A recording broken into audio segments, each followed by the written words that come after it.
আমাদের আত্মমূল্যবোধের দুনিয়াটা না কেমন যেন দুটো ভাগে ভাগ হয়ে গেছে।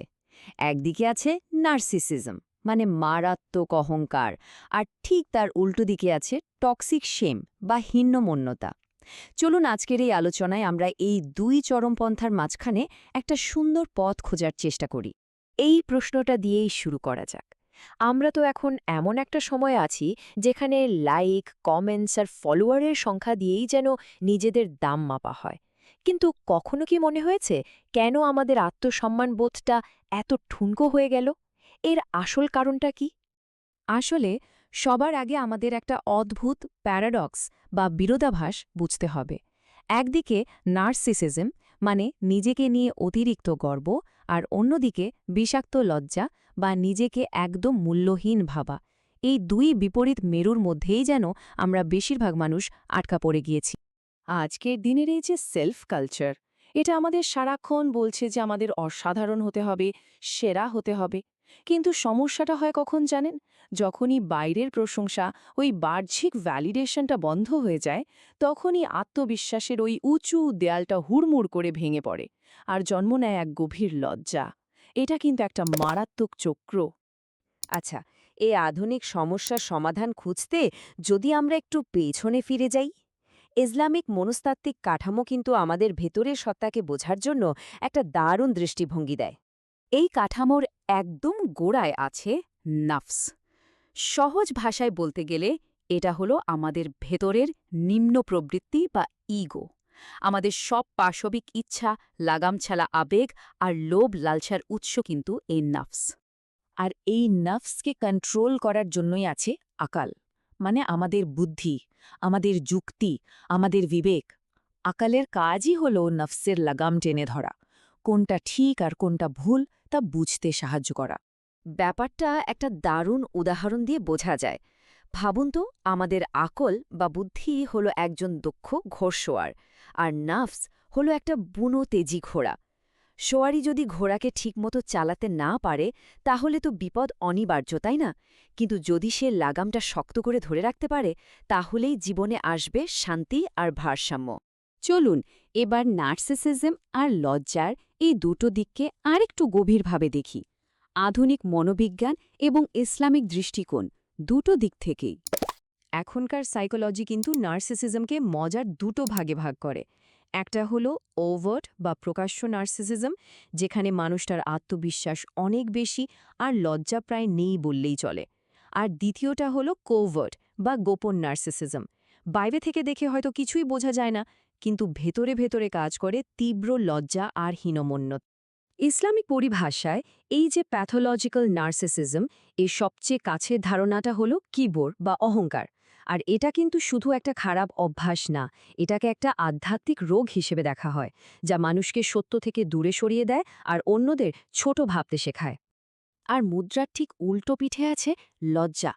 এই উক্তিটা দেখুন কি ভয়ঙ্কর। এখানে মানুষটা ভাবছে যে সে এতটাই খারাপ যে তার আর কোনো আশাই নেই, এমনকি সৃষ্টিকর্তাও তাকে ক্ষমা করবেন না। এই হলো লজ্জার গভীরতম অন্ধকার। এই অনুভূতিটাকেই বলে টক্সিক শেম বা বিষাক্ত লজ্জা। এটা কিন্তু অপরাধ বোধ থেকে একদম আলাদা। অপরাধ বোধ হলো আমি একটা খারাপ কাজ করেছি, আর লজ্জা হলো আমি নিজেই একজন খারাপ মানুষ।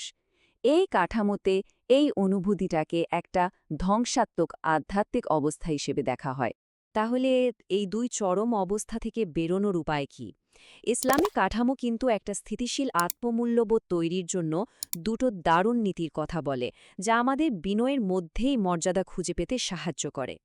এই পদ্ধতিটাকে একটা ঘরের মতো ভাবতে পারেন। এর একটা ফ্লোর বা মেঝে আছে যা আমাদের লজ্জার অতলে ডুবে যেতে দেয় না। আবার একটা সিলিং বা ছাদও আছে যা আমাদের অহংকারে ফেটে পড়তে বাধা দেয়। এই ফ্লোরটা হলো কারামাহা, মানে আমাদের অন্তর্নিহিত মর্যাদা। এর মূল কথাটা হলো প্রত্যেকটা মানুষ মূল্যবান, শুধু এই কারণে যে সে সৃষ্টিকর্তার সৃষ্টি। এর সাথে কারোর সাফল্য, টাকা পয়সা বা সৌন্দর্যের কোনোই সম্পর্ক নেই।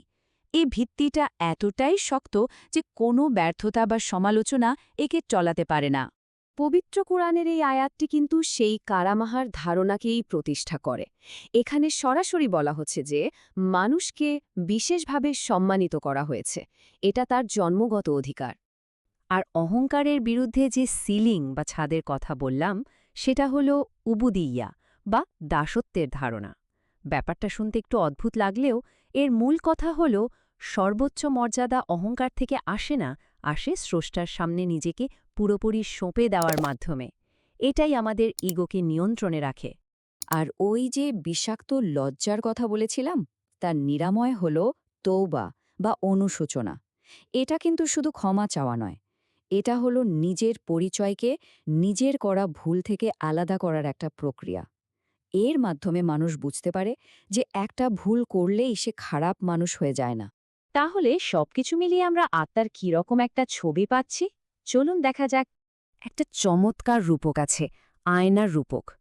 আমাদের হৃদয়টা যদি একটা আয়না হয়, তাহলে প্রশ্ন হলো আয়নাটা কোন দিকে ঘোরানো, নিজের দিকে, যা শুধু নিজের দোষ ত্রুটি আর অহংকার দেখায়, নাকি স্রষ্টার দিকে, যেখান থেকে ঐশ্বরিক আলো এসে প্রতিফলিত হতে পারে? এই দুটো কাঠামোর পার্থক্যটা এখানে খুব পরিষ্কার।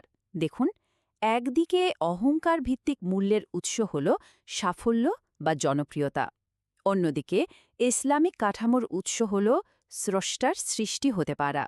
সমালোচনার মুখে অহংকারী ব্যক্তি রেগে যায়, কিন্তু এই কাঠামোতে একজন মানুষ নিজের দিকে তাকায়, আত্ম-অ্যানালিসিস করে। আর এটাই হলো পুরো আলোচনার মূল কথা। কোনো ব্যক্তি কে তার জন্য সে মূল্যবান নয়, সে কার তার জন্য সে মূল্যবান। এই একটা লাইনই কিন্তু আত্মমূল্যবোধ নিয়ে আমাদের পুরো ভাবনাটাকেই বদলে দিতে পারে। সবচেয়ে ইন্টারেস্টিং ব্যাপার কি জানেন, এই প্রাচীন জ্ঞান কিন্তু আজকের আধুনিক মনোবিজ্ঞানের সাথেও মিলে যাচ্ছে। অ্যাকসেপ্টেন্স অ্যান্ড কমিটমেন্ট থেরাপি বা ACT এর মতো থেরাপিগুলো ঠিক একই কথা বলে। মানসিক শান্তির জন্য নিজের চেয়েও বড় কিছুর সাথে নিজেকে যুক্ত করা খুব জরুরি। তাহলে শেষ করার আগে একটা প্রশ্ন রেখে যাই। এই যে একটা দুনিয়া যেখানে সবাই শুধু নিজেকে প্রমাণ করার দৌড়ে নেমেছে, সেখানে একবার থামতে, নিজের বাইরে তাকানোর, নিজের উৎসের দিকে তাকানোর, এর আসল মূল্যটা কি হতে পারে, এটা কিন্তু ভাবার মতো একটা বিষয়।